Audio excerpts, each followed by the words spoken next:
what you think it would be. It's everything that's already up there. It's just the overall picture of you. It's the same cycle, we're on repeat. We're just like little flutters, like butterfly wings or bird wings, whatever flutters. Bond with your animal friends.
Hi there, folks. Welcome to this episode of the Songwriter Sessions. I want to say thank you to the Dubuque Area Arts Collective and the Smokestack for hosting this. This month I've got Case the Joint and Wxlley with me. Two super cool dudes. I'm really stoked to talk to these guys. For those of you here who haven't been to one of these before, basically how this is going to work is I'm going to have these guys introduce themselves, and then they're going to do some performances for us, but before each performance they're going to tell us about their songwriting process or what the song means to them. And then after the tune, we're going to have a chance to have a dialogue, us three on stage, and anybody in the audience is welcome to ask questions. Or join the conversation. I put this together because there are a lot of opportunities for musicians to perform their final products, and that's often how music gets wrapped up and delivered. But I think such a valuable part of songwriting is the process. And so having an event where we can talk about that and share some of our experiences is something that means a lot to me. So I'm super grateful to these guys for coming out and joining me for this. So I guess first up, I just want to ask each of you, how did you get to where you are as a musician today from the very beginning? Who'd you listen to? Who was a mentor to you? How did you get here? Let's start with Case, maybe. For sure. Thanks for having me, first of all. For sure, dude. Appreciate your words. It's just what the things you said really resonate, man, for this event and songwriting in general. I brought props just to get on the first question. Hell yeah. It was not premeditated, but we were talking about songwriting and inspiration, and being a hip hopper in the 90s era, the 94, 95, kind of the Nas, Tupac era. I brought 3 records to describe my inspiration. Yeah, But sweet. it was Public Enemy was one because Public Enemy was always saying the most controversial things possible, and then you found out you could do that. It was acceptable. It was maybe censorship and came in, but Public Enemy was like rage, Right. and we can say what we want. We're gonna do that, and I'm like, I can write like that. I can just say whatever. And then inspiration, Jim Croce. It's Hell just that's where the opposite of Public Enemy came in, the love. Like I'd hear my dad listening to Jim Croce and the love in his songwriting. Me and my girl know it transfers to one of our favorites now, Anis, Palestinian artist who gets his inspiration from Jim Croce, and I'm like, I listen to Jim Croce. But just a great love writer, the heart, not controversial, the direct, like just so natural. And with contrast, and my last one is the Aesop Rocker. Wxlley knows, but Aesop Rock's just a master of wit and wordplay. And so when you're coming up with scratch your head lyricism, the beyond deep, rewind it. What do you say? Rewind that. The ooh, the bomb moments, the tell a friend moments, and that's where Aesop Rock comes in. So this will be a question for both of you, but I guess title-wise, would you consider yourself a hip-hop artist, an MC, a rapper, a lyricist, or does the title not matter to you as much? For me, I guess the title doesn't matter much anymore. Definitely when I first started making music, being considered an MC was all I really cared about. But Agreed. now that I've for me personally, now that I've ventured into different genres and stuff like that, I feel like it doesn't really fit me. I do consider myself a lyricist to some extent, but like I don't know, it's broader than just hip hop, at least for me. Yeah. It's bigger than hip hop. Yeah. Sure. There was a time when, back in the day, you had to choose. You were a rapper, or you were hip hop. Yeah. And it's not really like that anymore because Sure. we are MCs and we are rappers and we are hip hoppers, and it's bigger. It's just a culture. Yeah. Yeah. Community. Absolutely. Yeah. So mostly, case back to kind of how you came up, 90s hip hop you were saying was big for you. What age were you when you started rapping or at least becoming interested in the genre? Yeah. Senior year high school, it was Too Short. Actually, listening to Too Short, I had a friend who had this truck with like the speaker. I mean, all the speakers, right? And so we would bump Too Short on the way to school, on the way from school. Too Short was always that player, he was a super player. It wasn't the lyricism that I am now, but it was the boom bap, the bass, we are cool kids and we're listening to rap in 1991. Hell yeah. Hell yeah. And that was what slid me into rap.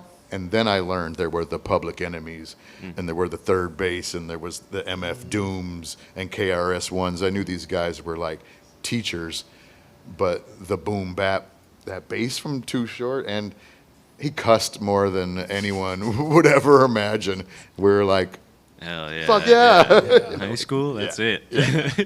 Cool. And then so from there you get interested in it. Do you just kind of start writing on your own, or Did. do you? Wrote a Too Short song. Like wrote all the verses. But I'm in high school and I kind of wanted to be Too Short. It's okay. I'm still figuring it out. but yeah, I wrote the Short But Funky by Too Short, and on a notepad, and wrote it out, memorized everything, probably recorded it on a 4-track. Right. But yeah, but then I'm gonna write my own stuff, you know? Right. Yeah, definitely. Did you just do like local? How did you get your music out? Did you record a lot, or was it shows and? We recorded a lot on cassette. This is Yeah. 94, 95. Yes, let's go, Edison. Yeah, we recorded at my buddy's studio in Penn Place Apartments. We would have studio time every Tuesday and Friday night. We would put out our records like on Tuesday. We tried to coincide with like Co-op and Moondog Music. Okay. They have Tuesday releases. We're trying to drop new music Right. on Tuesday. But yeah, we just, I'm that old. We're pedaling out of our car cassettes, you know. We got a backpack and check out this tape. It's got 3 of my new songs on it, you know. So, and then was there a point, I guess, where your music listening became more hip hop centric, or do you still find yourself listening to everything? It definitely became more hip hop, yeah. Sure. After making a couple records, I zoned in on the Aesop rocks and the East Coast hip hop that I wanted to be as well. Cool. So yeah, it was definitely zoning in. Probably that late '90s. Yeah. Sure. Sweet. East Coast guy overall, Yeah. or a little bit of both? Yeah. East West and Coast West? beats, East Coast delivery, Okay, all East right. Coast lyricism. Yeah, you got Wu-Tang Killer Bees, but just give me an Ice Cube beat. Okay. Yeah. A little Dr. swang Dre, on Dr. it. Dre Yeah, beat. for Yeah. sure. Cool. Yeah, Stefan, same question. You know, how'd your love or passion for music get started? Oh boy. Well, I grew up in a pretty musical family, so like I was always kind of surrounded by music, and I also grew up in church. So like in church, there's a lot of music going on, and so like usually, I don't know, like growing up Christian, it was very hard to get any kind of outside influence as far as music and that kind of stuff. So any opportunity that I got I like really wanted to check it out. So like my friends would introduce me to I don't know, like Paramore or like Korn and Eminem. Eminem was like the first rapper I ever like heard. Like my friend brought over a Encore, the Eminem album Encore, because my mom was babysitting him one time, and he brought it over. He snuck it over, and we listened to a couple of tracks off of it. And I was like, "Yo, what is this?" And that intrigued me to the point to like want to check out more. And but it wasn't until like years later, like around middle school, when we got a computer in the house, and I was able to check that stuff out without my parents knowing about it. So, but yeah, I don't know. I've always had an interest in art in some capacity, whether it was writing just in general, or like or music or movies. I've always loved movies and things like that. So, yeah. Cool. Did you either of you ever play any other instruments, or have you always been a vocalist, lyricist, or just solely? I am a saxophone king. Yeah. Ah, all right. Secretly, Oh, who's this room that stays in this. Duke Silver from Parks and Rec? I don't know. Yeah. Cool. Yep. And then Stefan, you've just been. I took a piano lesson one time 8 years ago. Yeah. That's it. Yeah. Still killing so you it. know, Still killing you it. know a lot of pianos. Yeah, dude, You're well versed. Are you kidding me, man? Yeah. Get some keys up here, Fun. bro. I'll He blow has a your song mind. called "The Piano Man." You might have heard of it. Do you have a favorite, maybe musician in general, but maybe lyricist in particular that you draw inspiration from? Or just a big one for you, or a few? I mean, Eminem's probably the most influential overall, as far as like my writing and my flow and stuff like that. But I mean, I don't really listen to him anymore, so I don't really have favorites anymore, I guess. But I'd say if there was one that like made the most impact, it was probably M. Yeah. Cool. Sweet. Great. Yeah. Have you done much recording? Do you have music out? Have you been active in that regard as a musician? I'm trying to get back into it. I do have a lot of unreleased stuff that I do want to push out sometime really soon. But yeah, I'm always writing, Sure. or at least trying to, or like staying active with music in some capacity, whether it is just mixing, some tracks or something like that. But yeah, I try to stay busy. We have a tune together. He's currently mixing. Don't let him fool you. Yeah. Oh, yeah. I mean, Staying busy. some slide. Yeah. Good. Okay, cool. Let's do some music. Will, you're up first, yeah? Oh boy. So what tune are you doing, and tell us a little bit about it. This song is called Marie. I wrote this song in 2019, and it took me 3 years to finish it. Like just writing the parts, or mix it, like the whole process? Like mixing it, yeah. I wrote it all in like one sitting, but as far as mixing it and just adding little stuff to it here and there, it took me like 3 years to finish. It's written about a friend of mine from high school and her situation and the kind of stuff that we used to talk about like freshman year, but it's always kind of like resonated with me because I also see like a lot of other people going through the same kind of stuff that she was describing. So yeah, I just wanted to write a song about it. Nice. Yeah. Cool. You want to cue her up?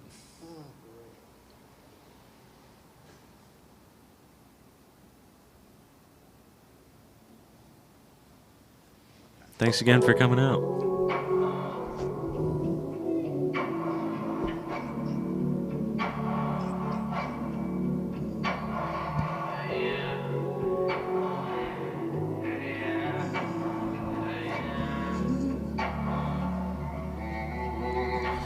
She's looking to me, her name is Marie. She's doing those things she knows she ain't supposed to, but nobody tells her no. But nobody tells her no. She's looking to me, her name is Marie. She's doing those things she knows she ain't supposed to, but nobody tells her no. But nobody tells her no. Yeah. Listen, I know that your heart is your kryptonite. Building a wall for the tricks and lies, hoping it falls with a different guy. All if it fades with a kiss goodnight. I know what you're thinking too. Maybe there's something you need to do, but nah, it's not the things you do. One day they all gon' believe in you. I know you're broken. I've seen you crying. Your soul is denying. Come to me for sanctuary and peace. Wait for berating, but now's not the timing. And I know you've heard it all. So many others desert your call, thinking the drugs will reverse it all. She told me the climb isn't worth the fall, worth it. Looking to me, her name is Marie. She's doing those things she knows she ain't supposed to, but nobody tells her no. But her body tells her no. But she's looking to me, her name is Marie. She's doing those things she knows she ain't supposed to, but nobody tells her no. But nobody tells her no. But nobody. You say it's only a game. Please don't get carried away. Looking for somewhere to stay. Please don't get carried away. I know you just wanna play. Please don't get carried away. Looking for someone to stay. Please don't get carried away. Looking to me. Her name is Marie. She's doing those say she knows she ain't supposed to run, but he tells her no. Nobody tells her no. Yeah. Thank you. That was great, man. Super. That R&B soul sound. Yeah. Where's that coming from for you? Do you have you been listening to stuff, or are you feeling like that's a direction that is appealing to you? Yeah. I've always loved R&B and that kind of sound. I want to say like, I don't know who inspired me for that one. Maybe like SZA. Yeah. I was really listening to her a lot around that time. Cool. And I do know her album Control had like a lot of influence on me when it first dropped, and like totally changed how I wrote stuff and how I wanted to approach writing music. So I'd probably give props to her for that song, honestly. Nice. That's a good one. I never thought of that till now. Yeah? That's a good one. Thank you. And then for the beat, did you make that? Do you have a producer, or how'd you source that? That's a beat I found online. I actually talked to the producer and just pay for the beat. How often do you find that to be the situation for you, where it's like you're just like surfing online, or do you find the producer first and then the beat comes after, or are you always looking for stuff, people to reach out to like that? Yeah, I'm always looking for stuff. My patience for making beats is very low, so like, Sure.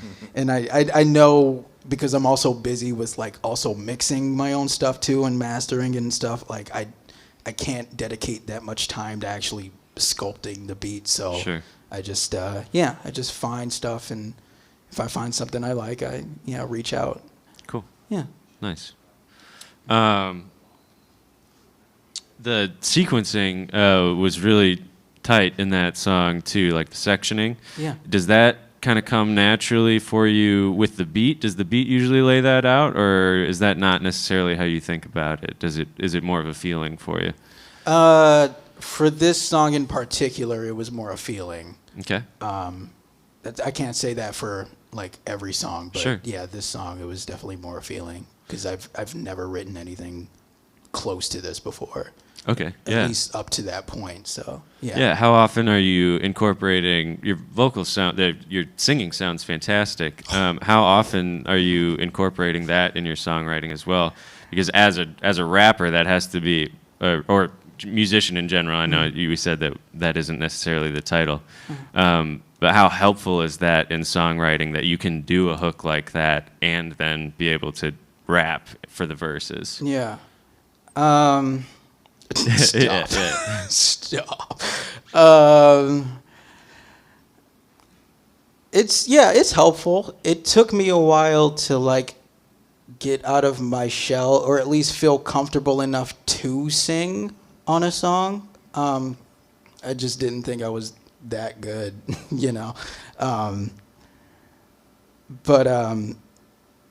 yeah, with songs like this, with that kind of vibe, I felt like it was necessary, like there was no way around it. Yeah, And, well, it's the hook. It sells the tune. Exactly. It sounds great. Exactly.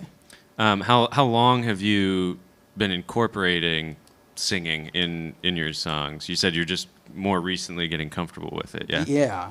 I mean, I've always done like, I don't know, kind of little harmonies here and there, like little, for my choruses back in the day, like little singing or whatever, but it wasn't like singing.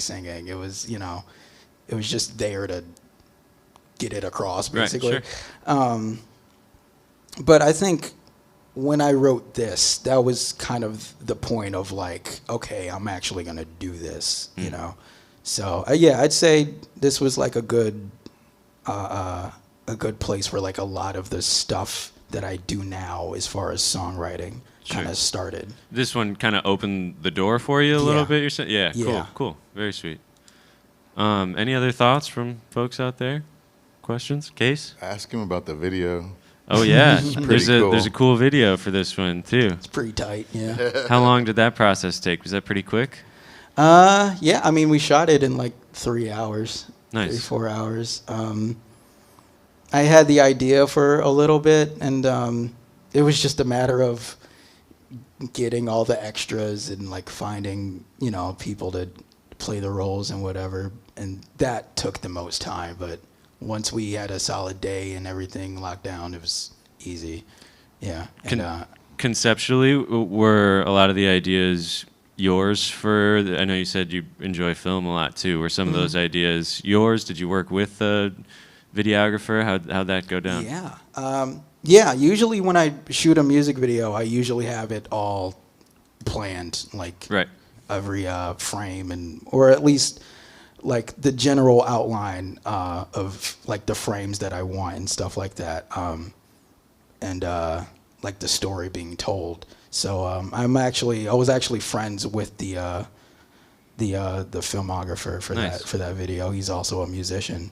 Cool. So yeah, that was just a real easy process because he also shoots his own videos too. So like I knew it wasn't. Right. Yeah. Yeah, sweet. All right. Case, you want to do one? Yeah.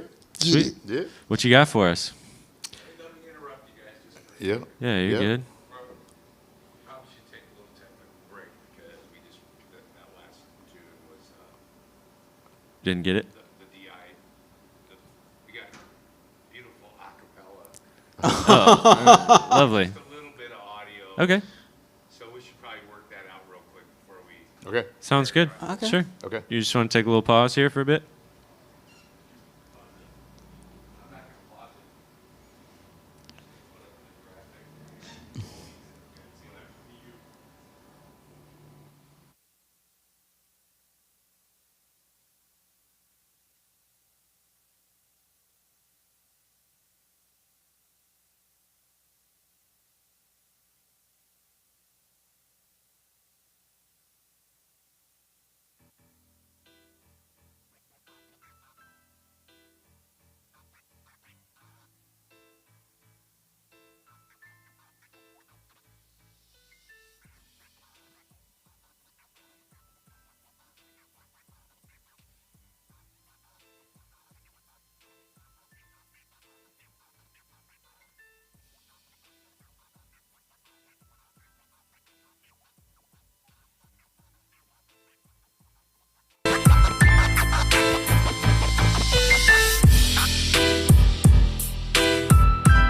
I wanna get down.